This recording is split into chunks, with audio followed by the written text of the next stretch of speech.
Boa noite, graça e paz.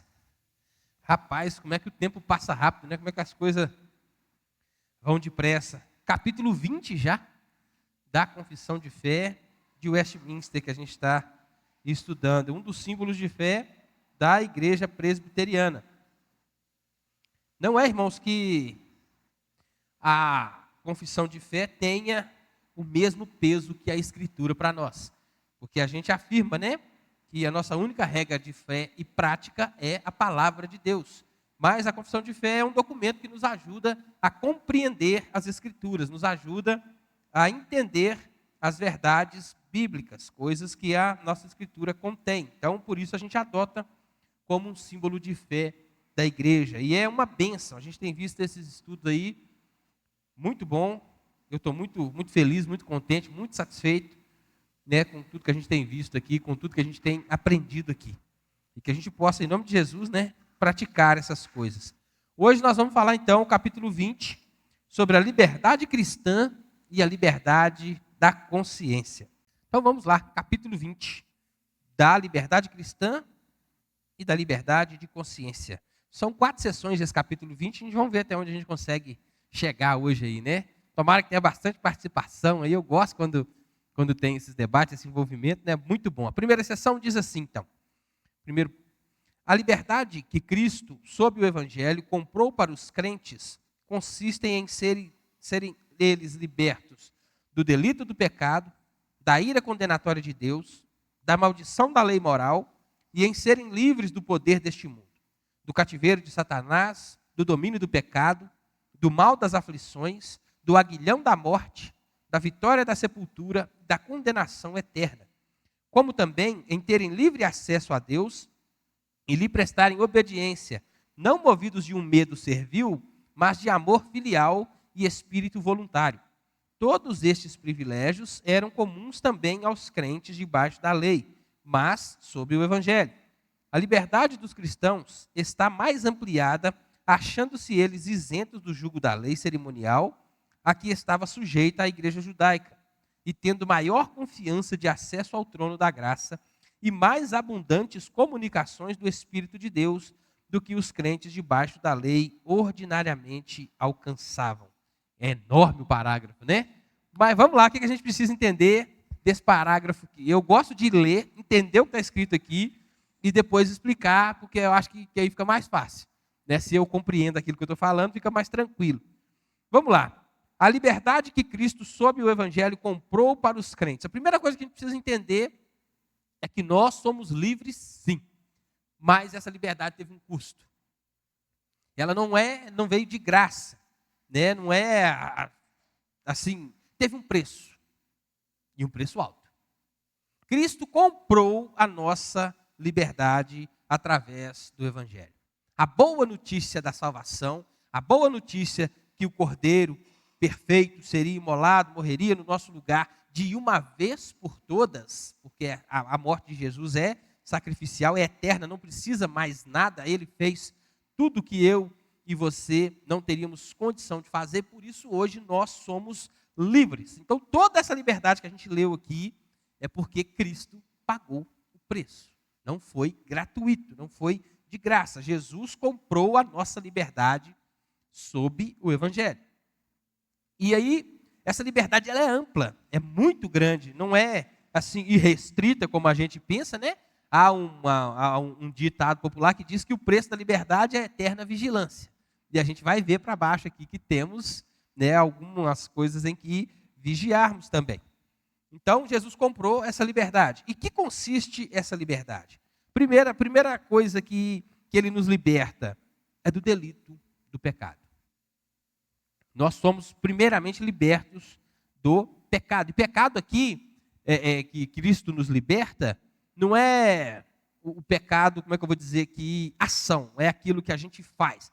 Aquilo que a gente vai lá com as mãozinhas, né, e pega, não é essa coisa visível. Mas o pecado aqui é a natureza, essa coisa interna, que o homem lá no Éden caiu e foi ali. Aí quando o homem passou para Satanás ali aquela escritura em branco, o pecado entrou no mundo e com ele a morte. Então o pecado que está falando aqui é a nossa natureza pecaminosa. nós não somos pecadores porque pecamos.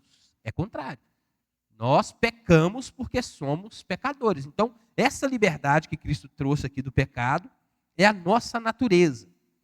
A nossa natureza pecaminosa, Cristo nos libertou dessa natureza. Temos resquício dela ainda, caminhamos ainda nesse mundo, né? Não mais escravizados pelo pecado. Hoje a gente tem condição de dizer não. Mas por quê? Porque fomos libertos em Cristo. Primeira coisa que Cristo fez foi nos libertar do delito do pecado. A segunda coisa que Cristo fez, a segunda liberdade que Ele nos deu, é da ira condenatória de Deus.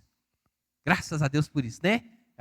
Porque Cristo nos libertou, nós temos paz com Deus. Nós que éramos inimigos de Deus, degladiávamos contra Ele.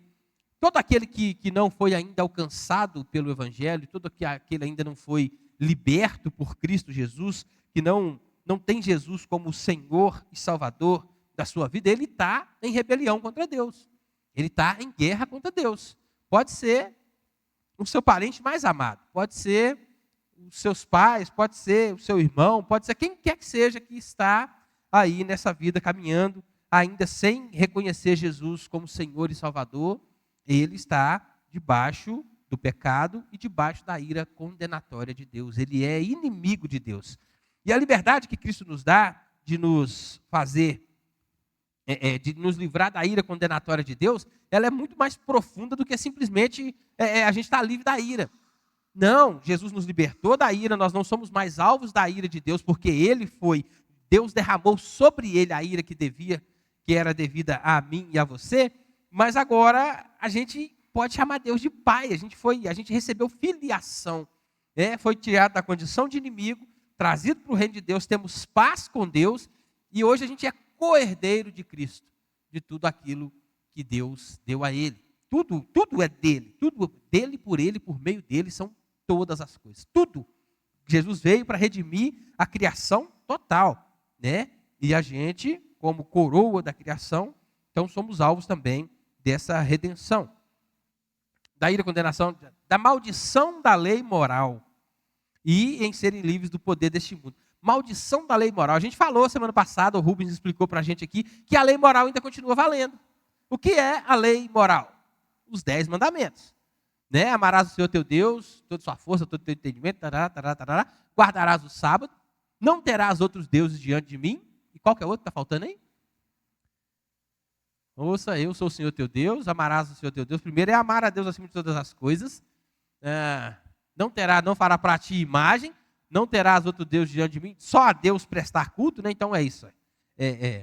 Amar a Deus, não prestar culto a outros deuses, não adorar imagens e guardar o sábado. Então esses 4 mandamentos aí dizem respeito à nossa conduta com Deus.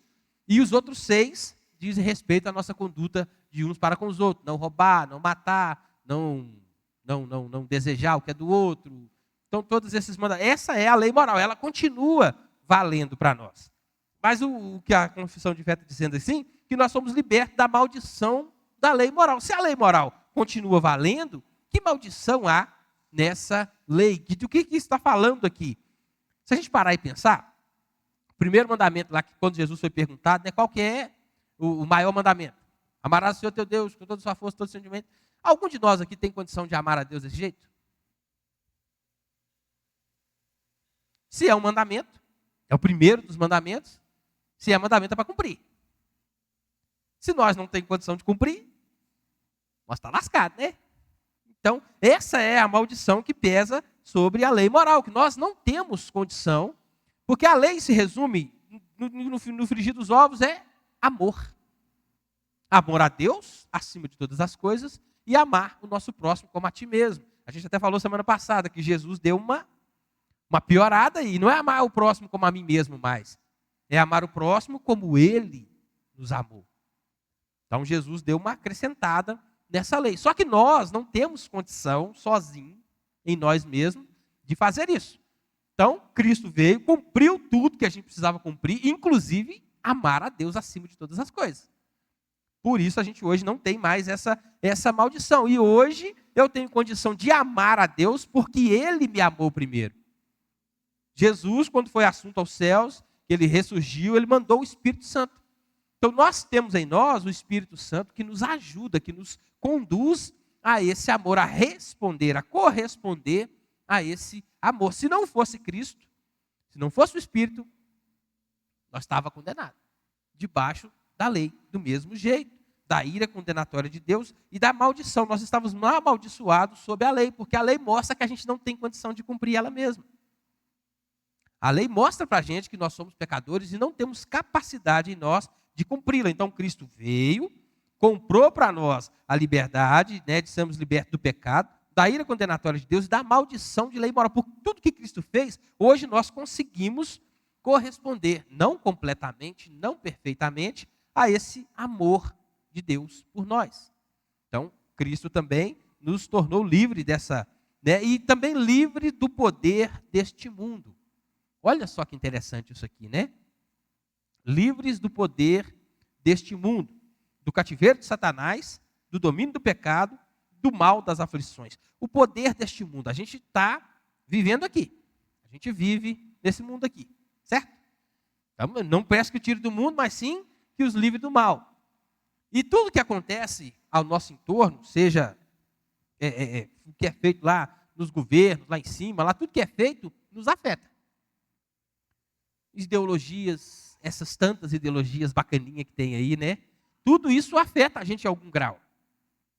Olha os nossos meninos na escola aí, como é que esses... O rapaz nunca teve, eu acho que nunca foi tão atacado assim as nossas crianças como nos nossos tempos, nos nossos dias. Nunca houve tanto, foi tão ferrenho, eu acredito que não, do que quando essas ideologias agora. Agora é claro, é aberto, é abertamente. Professores que deveriam ser lá quem ensina os meninos, estão debatendo com um menino de 12, 13 anos dentro de sala de aula, por causa dessas ideologias que eles têm. E agora proibiram até os meninos de levar celular para a sala de aula, né? Porque vai que o menino filma um trem. Que o bendito professor está falando lá. Não está podendo mais. Então, a gente está no mundo, tem essa coiseira toda aí, Paulo chama isso, em Romanos, ele fala, não vos conformeis com este século. Século ali quer dizer governo, com esse sistema. Não vos conforme, não toma a mesma forma desse sistema. Então, a gente está no mundo, mas, porque Cristo nos libertou, nós temos condição de não nos amoldarmos mais a este mundo. Eu preguei um dia atrás, há pouco tempo, acho que foi sobre Êxodo, que eu falei. Por que os governos tiranos, esses governos autoritários, temem tanto o Evangelho? Por que essa turma teme tanto que o Evangelho seja pregado no país deles, que as pessoas se convertam? Porque o Evangelho liberta o cristão do medo. Qual que é o maior medo que toda a humanidade tem? Qual que é o maior medo que qualquer pessoa tem? Morrer. O medo da morte. Mas se, através do Evangelho, nós temos a garantia que morrer é melhor, então não tem medo da morte mais. Se eu não tenho medo de morrer, eles não vão ter poder sobre mim, porque o máximo que eles podem fazer com alguém é matar. Então o Evangelho liberta desse sistema. Então você já não passa a temer mais o que esses homens estão falando. Cumpre-nos antes obedecer a Deus do que aos homens. Então a gente é liberto por Cristo do poder deste mundo, do cativeiro de Satanás. Olha só que a Bíblia diz que Satanás é o príncipe deste mundo. Se nós estamos presos nesse mundo, estamos arrolados a esse sistema, debaixo desse sistema, nós estamos debaixo do cativeiro de Satanás, porque é ele quem comanda isso. É ele que domina todo esse mundo aí. Olha só para você ver aí, vê se não tem a mão de Satanás por trás dessa ideia de aborto. Meu corpo, minhas regras, do empoderamento feminino, que a mulher é poderosa, que a mulher pode fazer o que quiser, que tem um corpo ali dentro que ela não precisa carregar. Vê se não tem a mão de Satanás por trás disso. Minando famílias, atacando os nossos filhos, atacando a figura do casamento.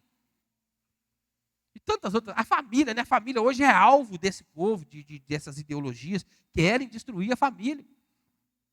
Eu estava conversando com um irmão ali semana passada a respeito do Friedrich, eu acho que é isso, Nietzsche, né?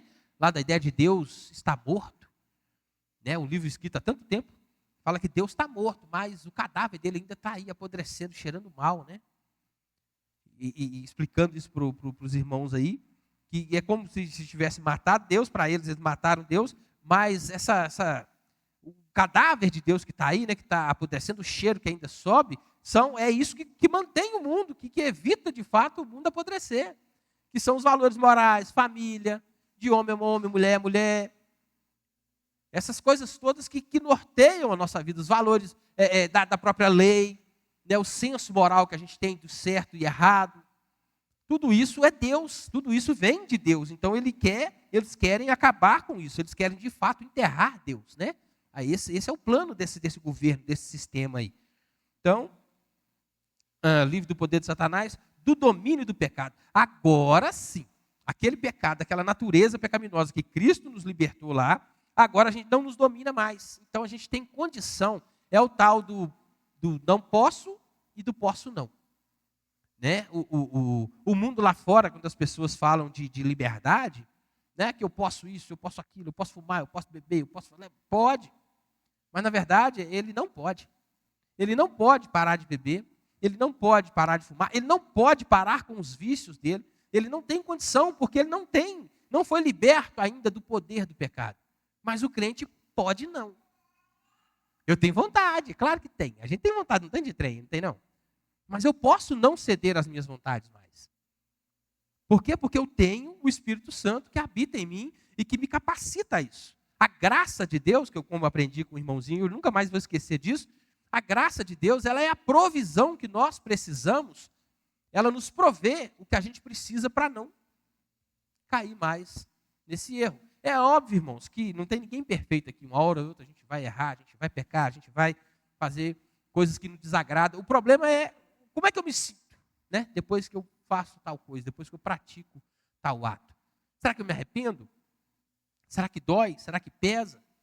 Será que eu tenho algum sentimento de arrependimento depois disso? Então, a gente não tem mais o domínio do pecado sobre nós. Do mal das aflições, olha só. Jesus falou assim, no mundo tereis aflições, mas tem de bom ânimo, porque eu venci o mundo. O mal das aflições. Não é que a gente vai no meio das aflições, a gente não vai se sentir constrangido, a gente não vai sofrer, a gente não vai chorar, a gente não vai... Mas no meio das aflições, essa certeza de que Cristo venceu o mundo, nos faz passar por elas de uma forma mais leve, de uma forma mais tranquila. A fé que Cristo venceu todas as coisas, venceu o mundo, nos ajuda a ver até a própria aflição como algo vindo da parte de Deus, que muitas vezes é. É no meio da aflição que Deus nos prova, é por meio da aflição que a gente amadurece, é por meio da aflição que a gente já chega mais perto de Deus. Não é? Muitas vezes não é assim? Então, o próprio Deus usa as aflições para que a gente possa chegar mais perto dele, porque Cristo nos libertou do mal das aflições. Aquilo já não consegue corroer a gente mais. Porque a gente, antigamente, aí, passar por tem certas aflições que a gente passava que não conseguia se libertar, né? Ficar fora daquilo. Hoje não, hoje a gente consegue passar por isso, entendendo que a vitória já está na nossa mão, porque Cristo venceu. Cristo já venceu isso, né? Do aguilhão da morte, a morte já não... Onde está a morte, a sua vitória? Onde está seu aguilhão? Né? A morte já não tem mais poder, a morte já não tem mais poder sobre a vida do crente, da condenação eterna. Isso aqui é maravilhoso, né? A gente já não vai mais ser condenado. Seremos julgados. Tudo que eu e você fizer nesse corpinho aqui, por meio da carne, a gente vai ser julgado. E é por isso que a gente deveria, como é que eu falo? Cultivar ou se esforçar para cultivar a consciência de que o que a gente faz aqui ecoa na eternidade. Seja qual for. Até as palavras, irmão, vão ser pesadas lá, vai estar lá escrito lá. Nossa, eu estou lá mais ou menos enrolado, porque vai falar asneira, misericórdia. Vai estar tudo escrito lá, vai estar tudo anotado lá, vai estar tudo gravado lá. E um dia nós vamos responder por isso. Mas não seremos mais condenados. Vai ter um julgamento. Vai estar lá, você fez isso. Tem um tal do galardão lá. Rapaz, eu não der o jeito de mudar logo, eu acho que o meu galardão vai ser bem pequeno. Mas tem esse galardão, tem essas coisas que a gente precisa, né, de entender, mas não temos mais condenação. E não bastasse isso, né? Agora a gente tem livre acesso a Deus. Você já parou para pensar na grandiosidade que é poder orar? Já parou para pensar nisso? De que quando você dobra o joelho, fecha seu olho e está no seu canto ali, tira aquele momento, você está diante do Rei de toda a terra, do Deus do universo, que chama as estrelas pelo nome, cada uma delas. Ele viu você dentro da sua mãe ali, só a melequinha ainda, aquela substância informe ainda. É verdade, ele te viu lá. Te chamou pelo nome antes de você existir. Aliás, antes da fundação do mundo, ele te elegeu para estar com ele mesmo. Já imaginou que grandeza que é isso? A gente tem acesso direto a Deus. Rapaz, isso é um trem. E quantas vezes a gente desvaloriza isso, né? Quantas vezes a gente não dá o devido valor? A gente tem acesso à sala do trono. Aquele cetro lá que o rei antigamente, né, estendia, se não estendesse você estava morto, ele está sempre estendido. Pode tocar a hora que você quiser. Não tem hora não. Não tem dia não.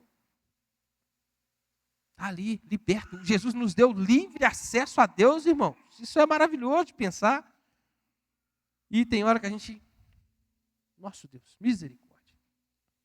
Vamos lá.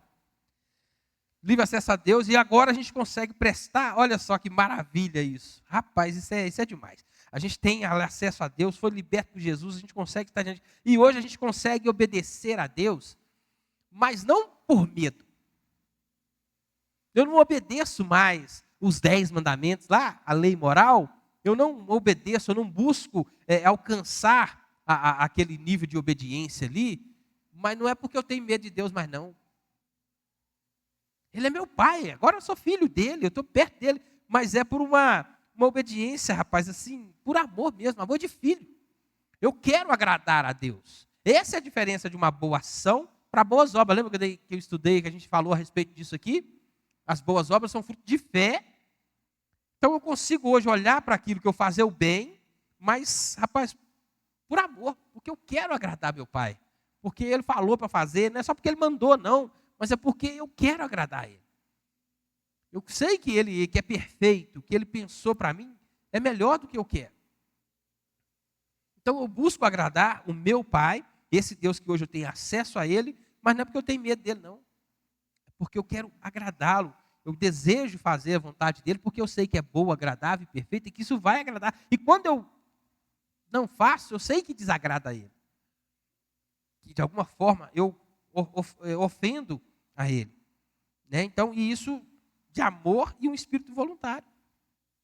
E agora o que fala essa segunda parte aqui, todos esses privilégios, tudo que a gente tem hoje, era dado aos crentes debaixo da lei, mas isso sob o evangelho. Isso aqui é interessante, né? A gente já falou aqui, todos os que foram salvos antes da vinda de Cristo, foram salvos por causa da vinda de Cristo. A diferença é que eles esperavam o Cordeiro que viria. Eles tinham fé que Jesus viria.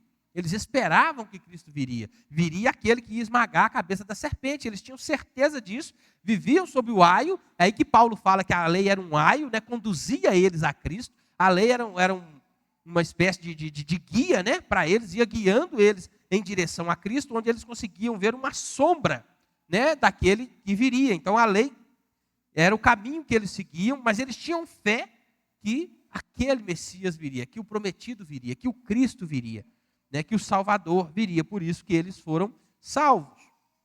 E aqui fala também, a nossa liberdade hoje está mais ampliada, porque nós não estamos mais debaixo do jugo da lei cerimonial como aqueles estavam. Eles sabiam que o Messias viria, eles sabiam que Jesus viria, que o Salvador viria, mas eles ainda tinham a lei cerimonial para cumprir. Eles tinham que ir lá todo ano, sacrificar, tudo bonitinho, colocar a mão no bode, no bezerro, e confessar os pecados ali. Eles tinham que fazer isso todo ano. Tinha as festas lá que tinha que cumprir. Hoje nós não temos mais isso. Nós estamos livres dessa lei aqui cerimonial. Mas eles não. Aí o que diz aqui? Ó? E tendo maior confiança de acesso ao trono da graça e mais abundantes comunicações do Espírito de Deus. Eles tinham lá alguns, né, que eram levantados pelo próprio Deus. Era um profeta que era ungido, era alguém lá, alguém que se levantava no meio do povo, que tinha o Espírito Santo de Deus, que levantava e falava em nome de Deus, fazia, né, sinais e prodígios ali em nome de Deus, para aquele povo ouvir a palavra de Deus. Hoje não. Hoje nós temos acesso à palavra de Deus, a Bíblia, e temos o Espírito Santo que estava lá comunicando essa palavra, guiando aquele povo que estava escrevendo, e ele hoje nos ajuda a compreender essa palavra. É por isso que sobre nós também, a quem muito é dado, muito será cobrado. A igreja que hoje, né, que a gente está debaixo da graça, debaixo da graça, debaixo da graça, não tem lei mais. Rapaz, essa graça vai pesar um pouquinho mais para a gente depois. Porque a gente tem muito mais informação. Hoje a sombra que eles viam, a gente consegue ver com muito mais transparência, com muito mais lucidez. O cordeiro que eles esperavam, o Messias que eles esperavam, a gente já veio. Falou com a gente e fala com a gente todos os dias. A Bíblia que eles tinham lá, o Pentateuco, muitas vezes, né, que não estava nem completa ainda, hoje nós temos completinha a Escritura. Guiada pelo próprio Espírito Santo para chegar do jeito que está hoje, lá nos 66 livros, bonitinho, que a gente crê nisso, na provisão de Deus ali, para o cânon bíblico. Então a gente vai ter muito mais cobrança do que eles, porque eles creram naquilo que viria, e sem ter tanta informação assim como a gente tem hoje. Né? Então a gente vai ter mais. Então aqui termina esse primeiro. Deu para entender aí, gente, o primeiro tópico? É grande, né? Muita coisa. Acho que eu falei demais. Já está quase acabando e ficou só no primeiro. Meu Deus do céu. Vamos lá, o segundo parágrafo aqui. A seção 2. Só Deus é Senhor da consciência. E Ele deixou livre das doutrinas e mandamentos humanos que em qualquer coisa sejam contrários à sua palavra, ou que em matéria de fé ou de culto estejam fora dela. Assim, crer em tais doutrinas ou obedecer a tais mandamentos, como coisa de consciência, é trair a verdadeira liberdade de consciência e requerer para elas fé implícita e obediência cega e absoluta é destruir a liberdade de consciência e a mesma razão. Só Deus é Senhor da consciência. E Ele deixou livre das doutrinas e mandamentos humanos. O que Deus requer de nós está na palavra dele. Está na Bíblia. Tudo que Ele espera de mim e de você, tudo que eu e você precisamos conhecer de Deus, está nas Escrituras. Tudo que tinha que ser revelado de Deus, toda a revelação de Deus que eu e você precisamos, está nas Escrituras. E muitas vezes a gente não consegue nem com elas, né, caminhar, ainda fica caçando aí revelação, um monte de trem por aí afora. Nem as que tem a gente dá conta de suportar, ou de mesmo conhecer, ou de obedecer. Imagina a gente ficar caçando aí com as próprias mãos. Então o que ele está falando aqui, tudo que a gente precisa conhecer é dele. E todas as doutrinas que não vêm, que não estão debaixo da autoridade da Bíblia, rapa fora. Não tem obrigação nenhuma de cumprir. Nada do que, seja o que for lá, o líder religioso mais famoso do mundo aí, se o que ele está falando, se o que ele está dizendo, se a doutrina que ele está ensinando está fora das Escrituras, não tem valor. É anátema. Maldição. É isso que está dizendo essa seção. Que qualquer coisa que seja contrária à matéria, à palavra de Deus, nós não precisamos cumprir, obedecer, nem cultuar. Né? Até a forma de culto, né, tem que estar debaixo da palavra de Deus. A gente não precisa obedecer essas leis, esses mandamentos humanos aí. Nada que é contrário ou fere a palavra de Deus, a gente tem obrigação de cumprir. Né? Crer que essas doutrinas aí e obedecer a tais mandamentos é trair a verdadeira consciência e a verdadeira liberdade. É isso que está dizendo aqui. Andar por aí, cumprindo mandamentos. A Bíblia deixa claro. Não farás outros deuses diante de mim. Não fará imagem, escultura, não sei o quê, não sei o quê. E se o povo está lá adorando imagem, o que está fazendo? Está contrário à palavra de Deus. Só, irmãos, que a Bíblia não é um livro de regras. Tem coisa que vai estar implícita. Tem coisa que vai estar limpo, assim, claro como o dia. Não faz tal coisa, ou faz tal coisa. Certo? Mas tem coisa que é questão de análise mesmo, né? Que tem um norte ali para seguir. Tem coisa que não vai estar escrito claramente ali. Mas os princípios que tem na Bíblia, a gente consegue percebê-los, consegue ter ideia de quais são e andar por esses princípios. Não vai ter coisa de, não faz tal coisa. Aí a pessoa fica procurando, mas não sei. Tem gente que quer defender a questão de tatuagem, fica lá falando, no Apocalipse está escrito que na coxa dele vai ter não sei o quê. Entende? Essas bobaginhas aí que o povo fica falando, mas pode isso, pode aquilo. Ninguém preocupa, como o pastor gosta de dizer, de ser cheio do Espírito Santo. Ninguém preocupa em agradar a Deus, que a gente falou na sessão anterior ali, de que as boas obras, o que agora eu faço, buscando agradar a Deus, as pessoas estão caçando o limite de onde pode andar.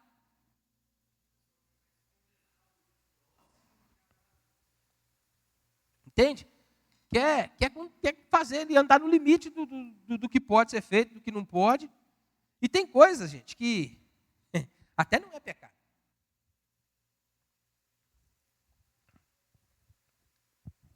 Tem determinadas coisas que vocês vão fazer aí, e vai olhar na Bíblia lá, e não é pecado. Não é. Mas, dependendo da situação, dependendo do outro, porque a vida cristã é vivida para o outro. A gente precisa entender essas coisas. Paulo falava assim, ele estava lá, Paulo pregava o evangelho e andava de cidade em cidade. Chegava no lugar, era recebido na casa e foi recebido ali. Aí chegaram lá e dava ele um jantar. O que colocasse na mesa, ele comia. Sem distinção, não preocupava com nada. Mas, se alguém chegasse para ele e falasse assim, essa carne aqui foi sacrificada para o ídolo tal. Aí ele não comia. Certo? Paulo não comia esse tipo de carne. Mas se ele chegasse na mesma casa, estava ali, e o cara não falasse com ele que aquilo foi sacrificado a ídolo, mas o irmãozinho lá fora sabia que aquela família tinha esse costume. O que Paulo fazia? Deixava de comer. Por quê? Porque ia escandalizar o irmãozinho que está lá fora, que sabia que aquele povo tinha esse tipo de prática. Entende? Então, se a minha fé, e ele fala isso, né? A minha fé é forte.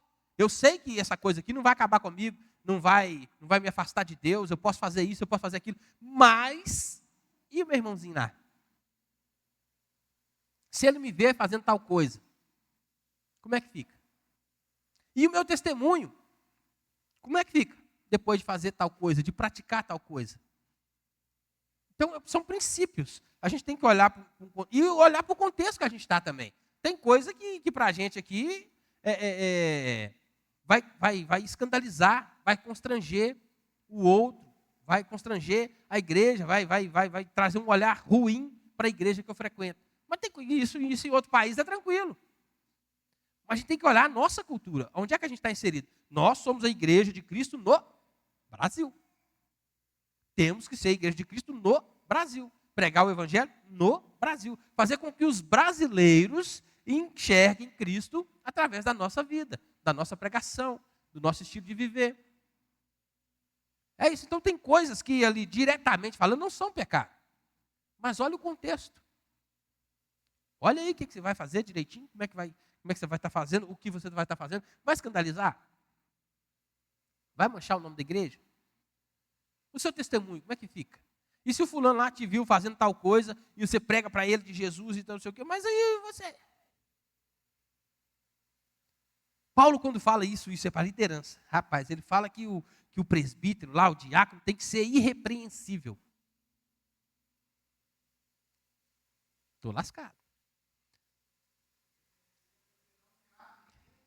Não cabe repreender. É isso. Se você for pregar o evangelho para alguém, se você for admoestar alguém na rua, se você for falar alguma coisa lá fora, ninguém vai poder te repreender, porque sabe que aquilo que você fala é o que você vive.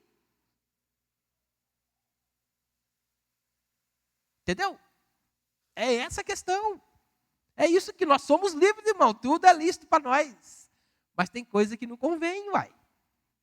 E Paulo fala, né, desses aí que né, fala uma coisa e vive outra, que é como se uma pessoa estivesse na porta da igreja ali, ele não entrasse e ainda impedisse o outro de entrar. Por quê? Por causa do testemunho. Rapaz, o crente não tem esse negócio de ninguém tem nada a ver com a minha vida, não. Tem sim. E não é só dentro da igreja que o povo tem a ver com a sua vida, não. Lá fora também. Tem jeito, não.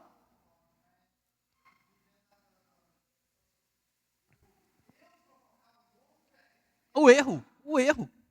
Induziu outro erro.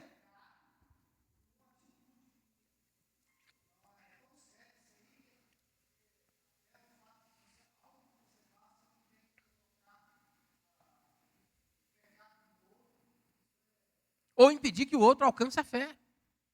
Se é que isso é possível, né? Vamos dizer assim. Mas, poxa, o outro está lá vendo meu testemunho lá. O cara trabalha comigo todo dia lá e vê meu testemunho ali. Aqui, que nada, rapaz. Crente meia boca. Porque espera-se, irmãos. É óbvio que a gente não pode viver querendo agradar os outros. Nem Jesus fez isso. Ele não preocupava em agradar os outros. Ele pregava. A gente não pode viver em função assim, de agradar todo mundo, de querer agradar todo mundo.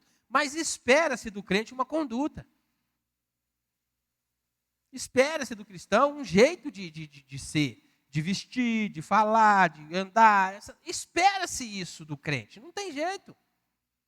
E isso é testemunho. E se espera isso da gente e a gente não faz, está impedindo sim de que a pregação do evangelho seja eficaz. Jesus falava, quando o povo falava de Jesus, que ficava admirado, porque ele falava como quem tinha autoridade. Nós temos autoridade. Todo o poder me foi dado sobre o céu e a terra, e portanto pregar o evangelho lá. Toda autoridade me foi dada. Jesus passou para nós essa autoridade. Só que a gente está, né? Então é isso aqui, ó. A gente não pode estar sujeito a preceitos humanos, andar debaixo daquilo que o homem faz, que é contrário à palavra de Deus, né? Mas tem aquilo também que a gente tem pecado de omissão, que a gente deixa de fazer, mas tem o pecado também que a gente vai lá e faz. E muitas vezes somos nós que fazemos isso. A gente quer ensinar, quer colocar talvez um peso no outro que o próprio Cristo não colocou. Quantas vezes não somos nós que estamos lá querendo colocar o peso em cima do outro? Porque a gente é livre. Para a liberdade foi que Cristo nos libertou. Mas seja qual for, se for o Walter que subir nesse púlpito aqui, estiver aqui na frente, dando um estudo, e você olhar para a Bíblia, por isso que a Bíblia, os bereanos eram bons nisso, né? Pega a Bíblia, lê a Bíblia, está de acordo? Bacana, não está não, ô irmão? Está errado aí, ó. Está errado aí. Se o conselho da sua igreja, do qual eu faço parte, estiver tomando uma decisão lá, e fez algo lá, e está de desacordo com a palavra de Deus, você não tem obrigação nenhuma de obedecer, de cumprir. Vai lá e chama atenção. Ô fulano, está errado aí, ó. Não é por aí o caminho, não.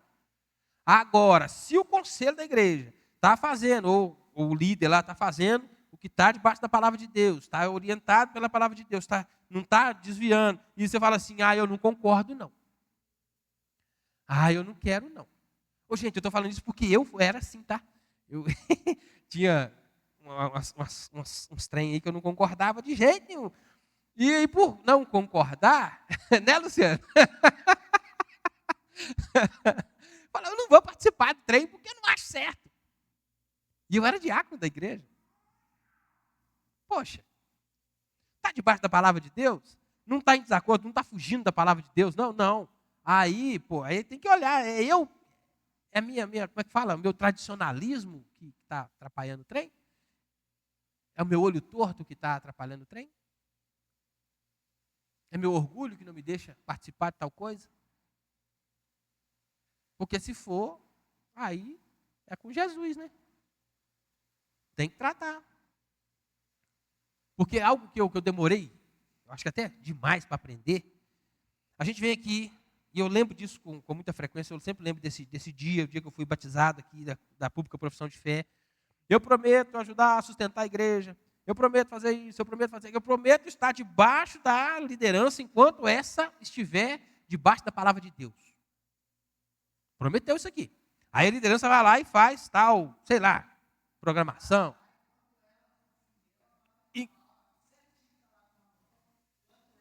for fiel à palavra de Deus. Se a liderança está sendo fiel à palavra de Deus, está fazendo tudo direitinho, e talvez você não se agrada do... Então, vamos ver sábado agora, o negócio dos anos 60 aí. O culto lá, temático dos anos 60. O que tem? Olha lá, é um culto, vai ser um culto. O tema é anos 60 lá. Deus que não muda. Tá, aí olha para aquilo ali, para aquele tipo de culto, para o culto que vai ter, e o que está em desacordo com a palavra de Deus? Se tiver alguma coisa, você tem que chegar e chamar o pastor, a liderança, e falar, ó, está em desacordo com a palavra de Deus, aonde? Aqui, aqui, aqui, aqui. Não está, não? Não. Ah, eu não vou não, por quê? Eu não concordo. Eu acho que esse negócio de anos 60 não devia ter na igreja. Opa, aí é o eu acho. Aí o negócio é eu. Entende? Onde é que está o problema aí? Tem que pesar as coisas, senão... Porque senão eu vou estar ferindo a sua consciência. Se o conselho da igreja estiver ferindo a sua consciência e estiver fazendo alguma coisa que é fora da palavra de Deus, nós temos que ir lá e pedir perdão e consertar nosso caminho. Mas se for o oposto, você prometeu que ia estar debaixo da liderança enquanto ela diverte. Se você não está cumprindo, você está em desacordo com a palavra de Deus, meu jovem. É pecado. Eu demorei muito tempo para aprender isso. Até tempo demais. Mas aprendi. Glória a Deus por isso. Então, a gente, aqui o que está falando aqui, ó, se é coisa humana, se o homem está colocando alguma coisa, está preenchendo com alguma coisa, ou então um culto aí, a pessoa pega, a gente falou aqui, a nossa única regra de fé e prática é a palavra de Deus. A gente obedece à Bíblia. Aí a pessoa vai lá e pega mais um livro e coloca no mesmo peso da palavra de Deus, com a mesma autoridade da palavra de Deus. Está errado. Igual tem outras religiões aí, adventismo, os mormons lá, a igreja dos santos dos últimos dias, lá como é que chama? A igreja de Jesus Cristo dos santos dos últimos dias. Pega e coloca no mesmo peso que a palavra de Deus. Ou pior, nossos irmãozinhos católicos aí, né, que colocam a palavra do Papa até acima da Bíblia. Você não tem que obedecer isso não, está errado, está errado. É a Bíblia, é a autoridade, é a palavra de Deus. Deus deixou para nós aqui, para a gente obedecer. A palavra de Deus é o final de tudo. No final das contas, o que tem que nortear a nossa vida é pegar a Bíblia, seja o que for, o seu jeito de pensar, seu jeito de falar, seu jeito de agir, tudo que você pensa lá, você tem que pegar e colocar a Bíblia como se fosse um óculos. E ver através da Bíblia, através da palavra de Deus. Ó, o que a Bíblia fala? Isso aqui eu posso fazer? Isso aqui está certo? Porque o Espírito Santo dentro de você, ele te incomoda. Ele mostra para você que tem uns trem errados. Mostra, gente. Mostra sim, mostra que está em desacordo.